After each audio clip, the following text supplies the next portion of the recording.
Red Dead Redemption 2, a game that needs no introduction in any way, shape, or form, just because the entire gaming community went absolutely crazy when Rockstar decided to launch that teaser trailer. And ever since, I've seen a ton of speculation videos pop up about the storyline, about gameplay features, whatever it might be, and I figured, you know what, let's add my 2 cents to the subject as well. So with that being said, in today's video, I'm going to talk about 10 gameplay features I would like to see in Red Dead Redemption 2. But of course, don't forget to leave your thoughts and opinions in the comments down below, because quite frankly, I'd like to start a bit of a discussion on this subject. Holy sweet mother of mercy. Please don't shoot me! Some bandits came by and took us hostage. They're holed up in the farmhouse. Some of my family is being kept hostage inside. Alright, so the first thing on the list is online duels. Now, to be fair, I don't understand why they never added this to Red Dead Redemption in the first place. Just because 1v1s have always been a huge thing in video games. Let's be honest over here. The only reason we all know Rust from MW2 is because everyone and their mother used to settle their disagreements on this map in the form of a 1v1, either using the intervention, the Baron 50 cal, and when things didn't quite go your way, you whip out the noob tube and go full on salty mode. So with that said, I honestly think this would be a great addition to the game, not just because this would make for very fun videos, because obviously once people get shot in the head 10 million times in a row, eventually the rage-inducing moments are definitely going to stack up, so that should be a lot of fun. But it also makes perfect sense with the western setting to add a mode like this to the multiplayer side of things. Anyway, so next up, number 2, we have stealth, and in this case, we're talking about stealth like in an Assassin's Creed game or a Metal Gear Solid game, and not so much about stealth like in Grand Theft Auto, because let's be real, stealth isn't really a factor in those games. Plus, stealth also wasn't really a factor in the original Red Dead Redemption, which to be honest might turn off some players. Not everyone likes to run and gun at all times. Sometimes a bit more of a stealthy approach, a bit more of a tactical approach is definitely a nice change of pace.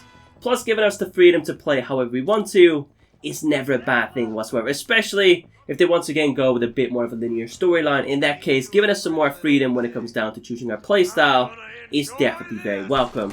Anyway, so next up we have something straight out of Watch Dogs, straight out of the multiplayer side of Watch Dogs. Now, to be fair, I have no experience with this simply because I never played this game online. I did play the original Watch Dogs, I played the campaign for a little bit, never got around to finishing it, and I never even touched Watch Dogs 2, and apparently, it's a lot better. Anyway, the mode that I'm basically talking about is a Watch Dogs-like bounty hunter mode, aka an assassination mode. I actually saw this pop up in the comments of a video a couple of days ago, and I figured I'd run this by all of you just because it seems pretty interesting to me. Basically, for one example, if someone decides to put a bounty on your head, other players can claim this bounty by taking you out of the game, so basically by killing you. Now, of course, normally speaking, you are able to see other players on the minimap. However, if someone decides to go after the bounty that's set on you, you will no longer be able to see this person on the minimap, of course making the experience feel like more of an actual assassination. Some folk tried escaping to the south, but then some robbers started chasing him down like wild dogs. I thought you were supposed to protect us, Marshal. You folk ain't men. You ain't nothing. You're just some man on a government payroll taking money that the rest of us have to pay for with our lives. What is wrong with this country? Now, to be fair, I'm not too sure if this was actually a big thing back in the Western days, frankly. I know absolutely nothing about this, but this mode in general sounds pretty damn interesting, so I figured, you know what? Let's put this on this list as well. It can't hurt anyone, or at least, it's definitely gonna hurt some people, but you know what I mean.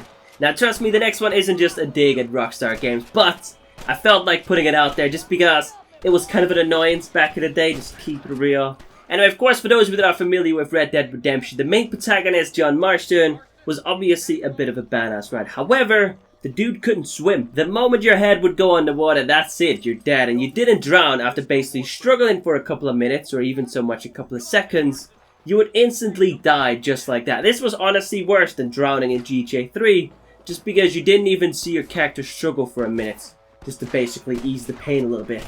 So with that being said, the next thing on the list is obviously swimming. And with that being said, they can also add some boats, maybe some on-water warfare. Frankly, I think that would make for a nice addition to the game as well. Plus, it would obviously be a big change of pace from the first one, especially for those of us that put hundreds and hundreds of hours into it, basically maxing out every single skill. And of course, swimming also goes hand in hand with stealth, just because in certain situations, then yes, I guess that this strongly depends on where the mission takes place. But when it comes down to it, in certain situations, this could allow for a bit more of a tactical, a bit more of a stealthy approach, so this one is definitely worth noting as well. Anyway, so next up, a pretty short and a pretty straightforward one, and that's of course a wider variety of weapons. And in this case, I'm specifically talking about weapons that idiots used to use.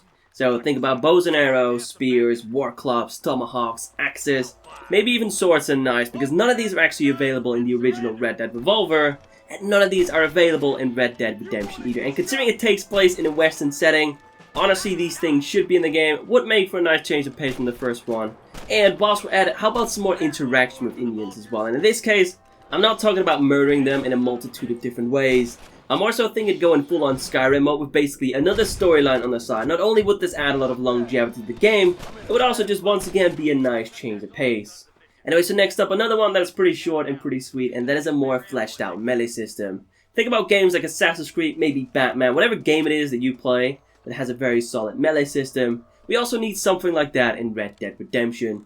So think about a melee system that includes blocking, counters, combos, and all that jazz. And obviously this goes for all melee weapons and also simply using your fists. Anyway, so next up we have something that I feel very strongly about, and that is multiple endings, aka more player options, that basically intervene with the storyline in either slight or even very drastic ways. As we all know, Rockstar Games are usually pretty linear, right? To go from point A to point B, from one mission to the other, and like this I end up having the exact same experiences playing a certain game as the next person in line. Now of course, if the storyline is absolutely fantastic, then this doesn't have to be a problem. In fact, this is more than fair enough.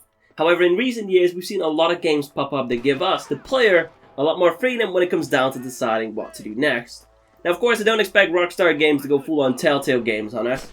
In fact, I'd rather not choose from a multitude of different options whilst having a conversation with literally anyone, but giving us the option to kill someone, spare someone, or even somewhat save certain people would make for a nice addition. And for an example, if I at any point in time decide to spare one of the main bad guys in the single player, this person could end up being my ally, and maybe even later on save my ass to settle the score. However, you could also add a Fable type system, where if I decide to kill absolutely everyone, people become scared of me, I basically become the villain. And if I decide to save everyone or spare a lot of people, I become the hero. Something like that wouldn't be a bad thing. Anyway, so next up we have train and bank robberies both online and offline. As we all know, heists are a huge thing in Grand Theft Auto 5. I mean, they were bound to be considering the fact they were hyped up beyond belief, but not adding something similar to Red Dead Redemption at this point in time would simply be a mistake. Now, I very distinctively remember one train heist from Red Dead Redemption single player. However, one of these quote-unquote epic missions simply doesn't seem like enough to me.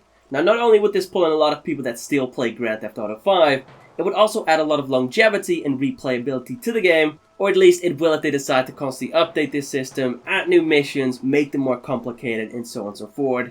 And in this case, I mean, make it more complicated to basically set up these heists to prepare yourself for one of these missions. Because at the end of the day, even working towards one of these missions, either with your friends or with random people, is a ton of fun. Good heavens! Excuse me? I said, no, I'm not okay. Do I look like I'm okay? You look pretty good for a corpse. Praise be. Move up, mister.